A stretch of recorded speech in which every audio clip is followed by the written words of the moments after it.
Greetings, Diocese of Olympia, and all who may be watching. Several weeks ago, I released a document entitled A Guide to Gathering in Person, the Diocese of Olympia's phased-in plan for resuming in-person worship and activities. You can find this document on our website. It is our best attempt, utilizing the health authority resources at our disposal and the work of our governor, to specify how our church buildings can and will reopen through the various phases. I want to give your and my incredible staff the immense credit they deserve for putting this document together, and to many other dioceses and scientists and other health authorities that led the way in writing it. I'm not embarrassed to say we borrowed from many of those and made the most of the good work others had done, while also trying to match the phase-in plan of our state and being specific to us here in the Diocese of Olympia. As I say in the letter at the beginning of the phase-in plan, it needs to be considered as simply a start and also as an evolving document. As we have all learned living through this pandemic, things change rapidly. What is true today is often not true tomorrow. What we think we might do today is not so tomorrow. That's going to be true about this document as well. As we navigate something we have never experienced before, we have to be flexible and adaptable and know we will most likely take 2 steps forward and 1 back a lot.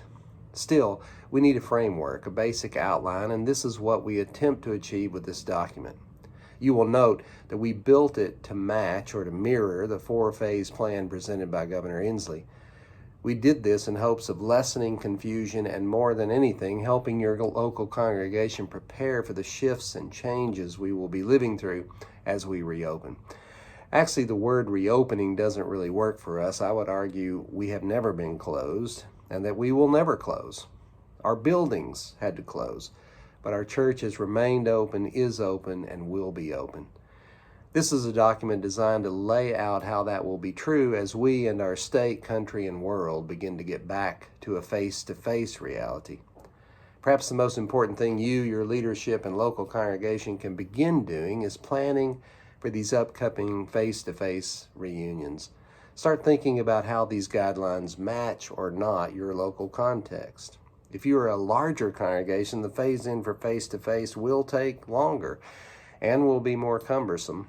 And no matter what size you are, when this all begins and we can welcome back some of our parishioners, every church, no matter what size, needs to be conscious of the fact and prepared for the reality that many will not return due to fear, due to conscience, due to underlying conditions, or being in the high-risk group.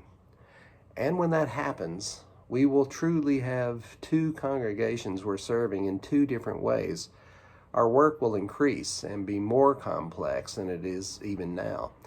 I believe strongly that if you have not started a virtual way to worship locally or made good provision for your people to be able to join a virtual worship somewhere, somehow, you need to do that now, because we will be living in this dual world for months and perhaps years.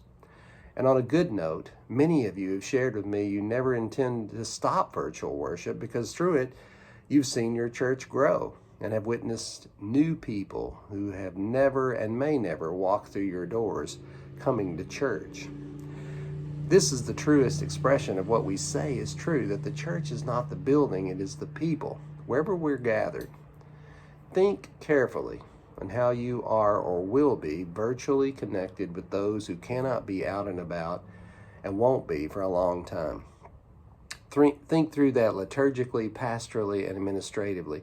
Prepare now for what will be an arduous task of welcoming people back to your physical space. It's highly likely that face masks will be required, that signing a release and/or a questionnaire may be required, that temperature taking of every person entering the space may be required, and that taking the names, emails, and phone numbers of all those who are entering and keeping that list for at least 21 days will be required for contact tracing work that we must help with.